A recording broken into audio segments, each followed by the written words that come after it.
നന്ദി ശ്രീ എം.ആർ. അഭിലാഷ്. ഇപ്പോൾ ശ്രീ വസന്ത് തെങ്ങുംപള്ളി ചേരുകയാണ്. വസന്ത്, എന്തായാലും ഇതൊരു കോമഡി, ഇപ്പോൾ CPM ഇതിലൊരു കോമഡി നടത്തുകയാണ് എന്നുള്ള കാര്യത്തിൽ സംശയമില്ല.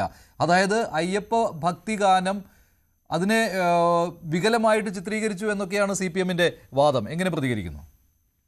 അല്ല, CPM നടത്തുന്നത് കോമഡി അല്ല ശ്രീ മഞ്ജുഷ്, അവർ നടത്തുന്നത് ട്രാജഡിയാണ്. നോക്കൂ, കാരണം എന്താ, RSS പോലും സംഘപരിവാരം പോലും പറയാൻ മടിച്ചു നിൽക്കുന്ന സമയത്ത് ഈ പാരഡി ഗാനവുമായി ബന്ധപ്പെട്ട് അത് എഴുതിയതും അല്ലെങ്കിൽ അതിന്റെ പിന്നണിയിൽ പ്രവർത്തിച്ചവരും ആരാണെന്നും അവരുടെ മതപശ്ചാത്തലം എന്താണെന്നും അടക്കമാണ് സൈബർ രംഗത്ത് സഹാക്കന്മാർ എഴുതി കുറിക്കുന്നത്.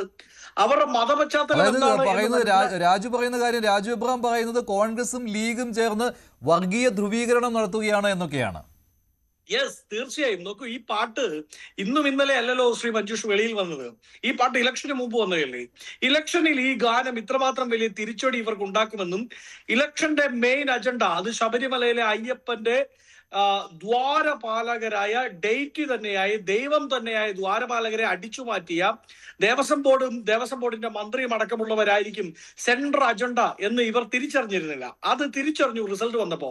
അതിനുശേഷമാണ് ഈ പാട്ട് എഴുതിയവരുടെ മതപശ്ചാത്തലം ഇവർക്ക് മനസ്സിലാവുന്നത്. അപ്പോൾ അവിടെ ഒരു സുവർണാവസരം, BJPയുടെ പഴയ ടേം ഉപയോഗിച്ചാൽ ഒരു സുവർണാവസരം കണ്ടുകൊണ്ട് ഇത് ചില മുസ്ലിം സഹോദരങ്ങളാണ് എഴുതിയത്, അവർ അയ്യപ്പന്റെ ഭക്തിഗാനത്തെ എന്തു ചെയ്തു, അവഹേളിച്ചു എന്ന കണക്കിന് വരുത്തി തീർക്കാൻ വേണ്ടി ശ്രമിക്കുന്നത്. RSSനെ സംഘപരിവാരത്തെ നാണിപ്പിക്കുന്ന രീതിയിലുള്ള ഈ പറയുന്ന കമ്മ്യൂണൽ ഫ്രാക്ഷൻ ഉണ്ടാക്കി ആ ഫ്രാക്ഷനിൽ നിന്ന് ഗുണമുണ്ടാക്കാനാണ് ഇവർ നോക്കുന്നത്. നോക്കൂ, ഇവർ പറഞ്ഞ ഒരു കാര്യം ശരിയാണ് ശ്രീ മഞ്ജുഷ്. എന്താണത്?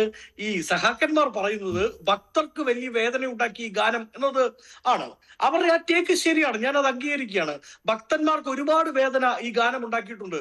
പക്ഷെ അത് അയ്യപ്പ ഭക്തർക്കല്ല.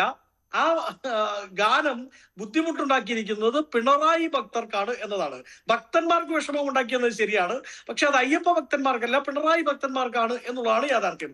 രണ്ട്, ഞാൻ ചോദിക്കട്ടെ, ദേവസ്വം ബോർഡുമായി ബന്ധപ്പെട്ട് ശബരിമല എന്ന് പറയുന്ന സൗത്ത് ഇന്ത്യയിലെ തന്നെ, ഒരുപക്ഷെ ഇന്ത്യയിലെ തന്നെ ഏറ്റവും പ്രധാനപ്പെട്ട ഒരു ദൈവസ്ഥാനം, ഏറ്റവും പ്രധാനപ്പെട്ട ഒരു പിലിഗ്രിം സെന്റർ, ആ സെന്ററിൽ ദൈവം തന്നെയായി ഹിന്ദു വിശ്വാസികൾ കാണുന്ന അയ്യപ്പന്റെ ദ്വാരപാലകർ, ആ ദ്വാരപാലകർ കാണാനില്ല എന്നും അതൊരു വില്ലിംഗ് പർച്ചേസർക്ക് വിറ്റു എന്നും ഹൈക്കോടതി കണ്ടെത്തിയ അവസരത്തിൽ രണ്ട് മുൻ ദേവസ്വം ബോർഡ് പ്രസിഡന്റുമാർ അറസ്റ്റിൽ കിടക്കുമ്പോൾ നമ്മൾ എന്താ പാടേണ്ടത്?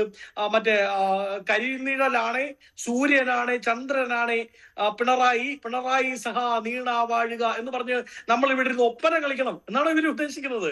കേരളത്തിന്റെ പൊതു മനസാക്ഷി, കേരളത്തിന്റെ പൊതുജനം, ഇവിടുത്തെ പ്രതിപക്ഷം എല്ലാവരും കൂടെ ഒരു ദിവസം രാവിലെ ഇതാ നമ്മുടെ ഈ നെഹ്റു സ്റ്റേഡിയത്തിൽ ഒത്തുകൂടിയിട്ട് പിണറായി കൊള്ളാം, പിണറായി സൂപ്പറാണ് എന്ന് പറഞ്ഞുകൊണ്ട് ഒരു ഒപ്പന, NGO അസോസിയേഷന്റെ പോലെ ഒരു ഒപ്പന കളിക്കണം എന്നാണ് ഇവർ ആഗ്രഹിക്കുന്നത്. നോക്കൂ, ഈ പാട്ട് ഇനിയും ഒരുപാട് ജനലക്ഷങ്ങൾ പാടും. കുഞ്ഞു കുട്ടികളുടെ പോലും മനസ്സിൽ, അവരുടെ പോലും നാവിൽ ഇന്നുള്ള ഗാനം ഇതാണ്. ഞാൻ ഇനി സ്വല്പം മ്യൂസിക് ആവാലോ. ഏതായാലും ഇവർ ഈ പാട്ടാണല്ലോ ഇപ്പം ബഹിഷ്കരിക്കാൻ പോകുന്നത്. ഇത് അടുത്ത പാട്ട് പിടിച്ചോ. ശബരിമലയിൽ സ്വർണം കട്ടോണ്ടുപോയി അയ്യന്റെ പാലകരെ അടിച്ചു മാറ്റി, ഭക്തകോടി തേടിയെത്തും സന്നിധാനത്തിൽ വിഗ്രഹമതെങ്കിലും ഒറിജിനലാണോ? ഒന്ന് പോയാൽ അടുത്തത് വരും. ഇതുപോലെ ഒരുപാട് പാട്ടുകൾ പാടി പാടി പാടി ഇവിടുത്തെ കുട്ടികൾ, ഇവിടുത്തെ പ്രതിപക്ഷം, ഇവിടുത്തെ സാധാരണക്കാർ, ഇവിടുത്തെ വിശ്വാസി സമൂഹം അവർ ഈ സർക്കാരിനെ താഴെ ഇറക്കുന്നോടം വരെ പാടിക്കൊണ്ട് കിടക്കും. ഞാൻ ചോദിക്കട്ടെ, കലാഭവൻ മണി ഇത് പാടിയപ്പോ പ്രശ്നമില്ലായിരുന്നോ? മലപ്പുറത്ത് CPM ഇത് ഏറ്റെടുത്തപ്പോ കുഴപ്പമില്ലായിരുന്നോ? ശ്രീജിത്ത് പണിക്കരൊക്കെ ചിരിക്കുന്നുണ്ട്, എന്റെ ഗാനം അത്ര മോശമായി പോയത് കൊണ്ടാവാം. ഞാൻ പ്രസംഗിക്കുമെന്നേ ഉള്ളൂ, പാടുന്നത് ആദ്യമായിട്ടാണ്. പക്ഷെ ഇവന്മാര് നമ്മളെ കൊണ്ട് പാടിപ്പിക്കുകയാണ്.